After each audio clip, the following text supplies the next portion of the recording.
to another episode of Hackin' Instant. Today I'm in Banff. It's minus 20 degrees Celsius and I'm standing on the Lake Minnewanka Dam. Now this is kind of a favorite spot for me just because it demonstrates what man has done to Banff. They've made this big lake.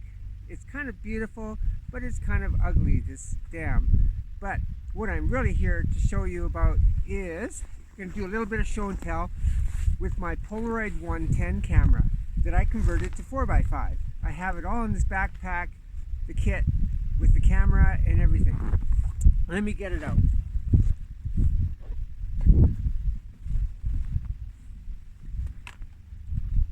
So here's the camera.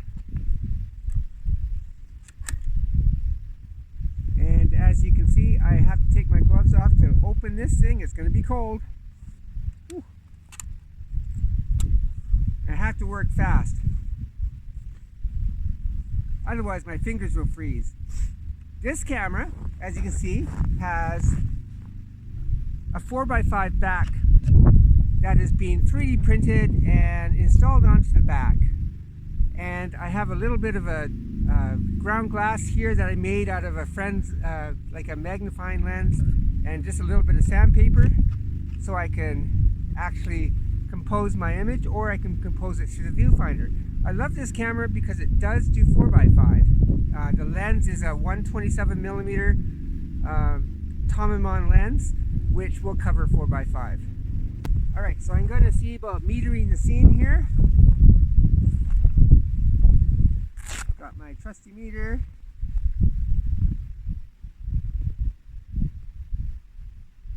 And we're looking at 60th of a second at f5.6. I'm going to overexpose it one stop because we're taking pictures of snow. So I'm going to do f5.6 at 30th of a second. Alright, I'm not going to use my ground glass today because of the backlight, and I didn't bring my cloth. So I'm just going to use my rangefinder. I'm going to get out my film holder. I've made this to fit pretty tight, but I still have to be careful that I don't pull the film holder off when I'm pulling the dark slide. So I pull my dark slide out and I'll cock my shutter and compose my shot and take the picture.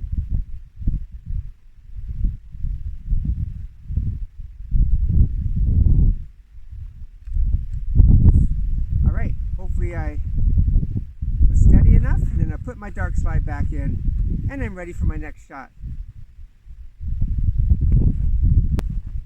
Now, I've been having a lot of fun with this camera. It's a 4x5 but portable, and it's kind of like a point and shoot as well, and it's a little bit heavy, but I love the way it looks and I love the way it works. So I've been taking quite a few pictures with Lith film on this camera. I shoot it at ISO 6, but because it's so bright out here, I can actually hand hold the photos around a 30th of a second at f5.6. So my fingers are getting a little bit cold. Let's go back inside and maybe develop some film. Okay, here we are inside, a little bit warmer. My hands are warmed up. I just wanted to show you a little bit more about what I did to this Polaroid 110A. These are great cameras. They have 4x5 capable lenses, and they are totally manual exposure control, and they also cover 4x5. So these are really good cameras, candidates to convert to 4x5. Now I do know there are other 4x5 conversions out there, but I decided to make my own and designed a 4x5 back which fits really nicely with the camera. It's very slim, it kind of flows with the lines. You can hardly even tell that it's a 4x5, a different back than the normal back. And this, of course, because it's a little bit smaller in format than other 4x5 conversions, it needs to use special 4x5 film holders. These holders are about 5mm more narrow than a standard film holder, so just a little bit smaller. and they're also 3D printed. So they work fine for this camera, but they won't work on a normal 4x5 because they're a little bit too small. But they keep the light out, they work fine, and that's why I like using them. They're very compact, so to put it into the camera, it fits snugly. You just have to pull the dark slide and take the picture and then put the dark slide back in. But all these files are available for download if you wanted to print them yourself, and you'll find them in the description below. What I'd like to just show you really quickly is just what this looks like when you're actually using it with the ground glass. Now, of course, you can compose with the viewfinder, which I do the most often. You have a rangefinder for focus and a viewfinder, but you can use a ground glass just by setting the aperture wide open and the shutter speed to B, to bulb. I cock the shutter, and then when I open the shutter, you can see the ground glass. So I'll show you what the ground glass looks like a little bit closer up because it's hard to see in the video behind. So I'm going to cock the shutter, open the shutter, and there's my image, and I can focus it until it's in focus, and I can also compose the image as well. So the main thing I've been using this camera for recently is to shoot Lith film. Now, what is Lith film? It's a film that they used a lot of times in printing because it develops either black or white. That means the contrast is like super high. There's very few grays in this film. But I want to try and use it, try and get some grays out with the developing process, and see whether I can make a little bit more of a usable negative. Lith film is supposed to be developed with its own Lith chemicals, but I've been experimenting a little bit, and I've tried paper chemicals, which are a little bit too harsh, brings out the grain really, really well in Lith, and it's really high contrast. So I tried diluted paper developer, and then I got put on to D23, which is basically just metol and some sodium sulfite, and that seemed to work pretty good. But then I found out, well, diluting the D23 and then using a compensating bath for borax. And what's a compensating bath? Well, what you do is you develop until the highlights look pretty good. In other words, the dark spots. And then what you would do is take it out of the developer and put it into this compensating bath so that the shadows develop a little more, lowering the contrast of the image. And that makes the film a little bit more usable. So then I was reading Ansel Adams' book, The Negative, and he came up with this formula. Well, he liked using what's called Ansco 120, which is basically metol, sodium sulfite, just like D23, but it also adds in some sodium carbonate, which is an accelerator, and then adds a pinch of potassium bromide, which is also a restrainer, which reduces fog. So I'm going to try and use this today, and I'm going to mix up a small batch of Ansco 120. It takes 1.3 grams of metol, 3.6 grams of sodium sulfite, and 3 grams of sodium carbonate, and only 0.2 grams of potassium bromide. Very, very little. Then I'll also mix up a very, very dilute formula of borax, which is going to be 2 grams per liter. I'll only be mixing 1/3 of a liter, so I don't need a whole lot of these chemicals. So, and then I'll be developing them under the safe light, because this is orthochromatic film. It's not sensitive to red light, and which is kind of one advantages of using it. Now, the disadvantage of using these, let me see, I told you already it's high contrast, but the other disadvantage is that it's very low speed. I find ISO 3 is about right when I'm shooting with it, which means longer shutter speeds and stuff. But the pictures that I took outdoors, because it was so sunny and snowy, I was able to actually handhold them at a 5.6, which is kind of cool because I'm so used to using this film on a tripod. The other reason why you'd want to use this film is price. It's about 6 times, maybe 7 times cheaper than regular film. So it's good to experiment with. You get some pretty neat results out of it just because of the high contrast. So let's get mixing chemicals.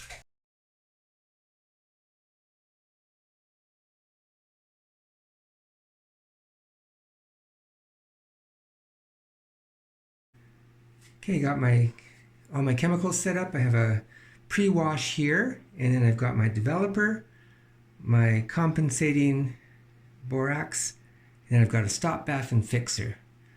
So I pre-wash these negatives because they have an anti-halation layer on it, just to prevent, I guess, to prevent some light bouncing around the back of your camera or something. Anyway, so I'm gonna open up my film holder and take out the film.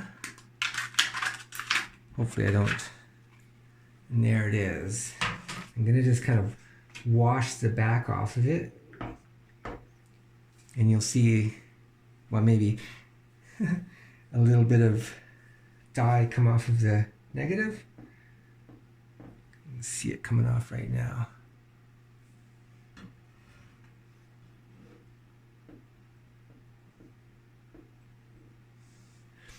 I do this just to keep the developer a little bit cleaner.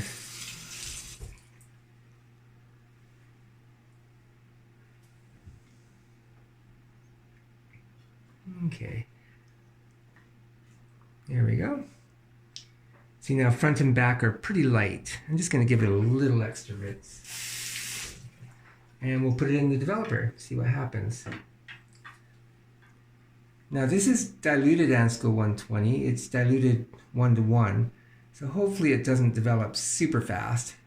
Otherwise, oh, here comes the image already. Yeah, there we go.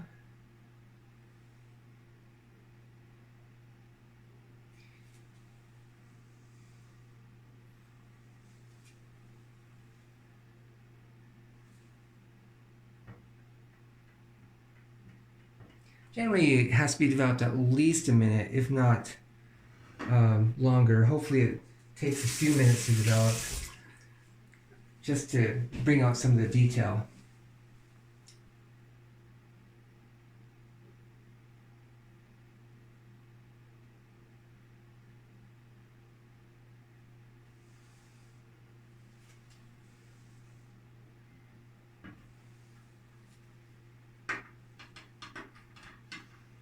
This negative looks pretty dark.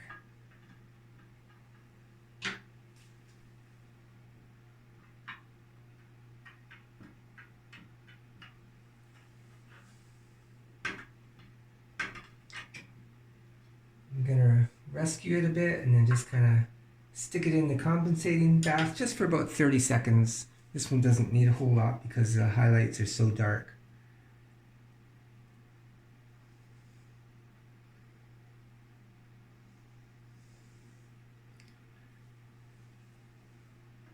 You don't agitate it in the compensating bath because you want the developer to keep on working in the shadows.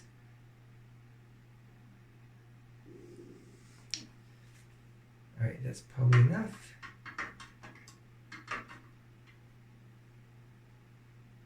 And we'll put it in the stop bath and then the fixer.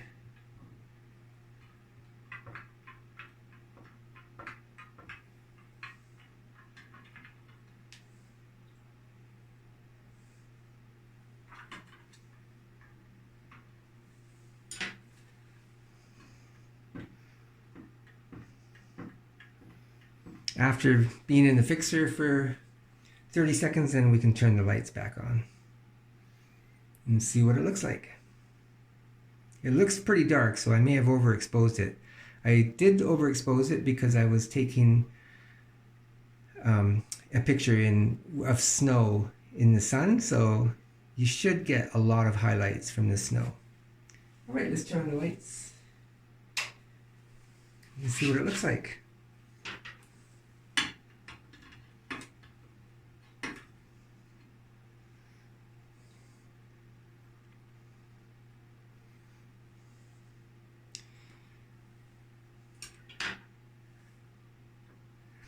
Right, there we go. It's this one here, it looks like there has been some inconsistent developing, so I may have rescued it out of the developer a little bit too fast. I'm just going to rinse it off and then we can take a closer look at it.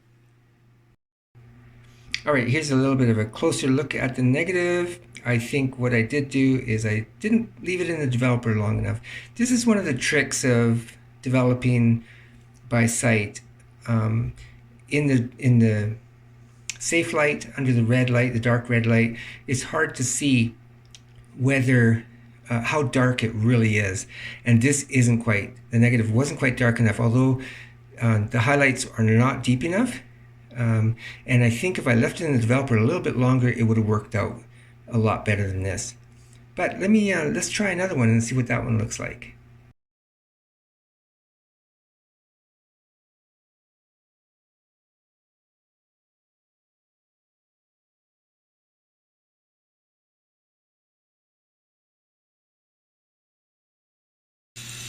Okay, so here I am rinsing it off. Just a really quick rinse for now, just to examine it, inspect it.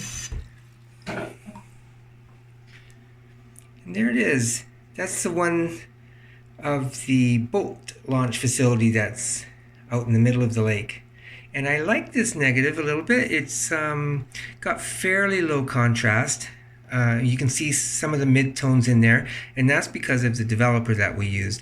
I'm not really happy with the way the distant mountains in the middle are kind of blown out in the highlights, but when you're using Lith film, you have maybe 3 stops of dynamic range. It's not a whole lot of dynamic range to work with, but it gives you pretty neat results, pretty stark results, especially in snow-lit scenes. Okay, so I've got a couple of negatives that I want to print up. I've switched my darkroom around to printing mode so that I have paper developer instead of Ansco 120. And I have my contact printer, my enlarger set up, and I have my little frame maker. This is kind of an interesting little thing. I put my paper in here, lay the negative on top, and then I flip this over to make a white border around the pictures just for contact prints. So what I'm going to do, this is not really a tutorial on how to print Lith prints. It was mainly on the process of taking a Lith photo and developing it. So I'm just going to kind of fast forward from here. After I get the photos done, I'll just show you the results of what these look like after I'm printing them. All right, the first thing I'll show you here is my test strip. And I decided to take the second strip at 7 seconds at f5.6. These negatives are fairly dense, so they required quite a bit of exposure. And this is kind of the result.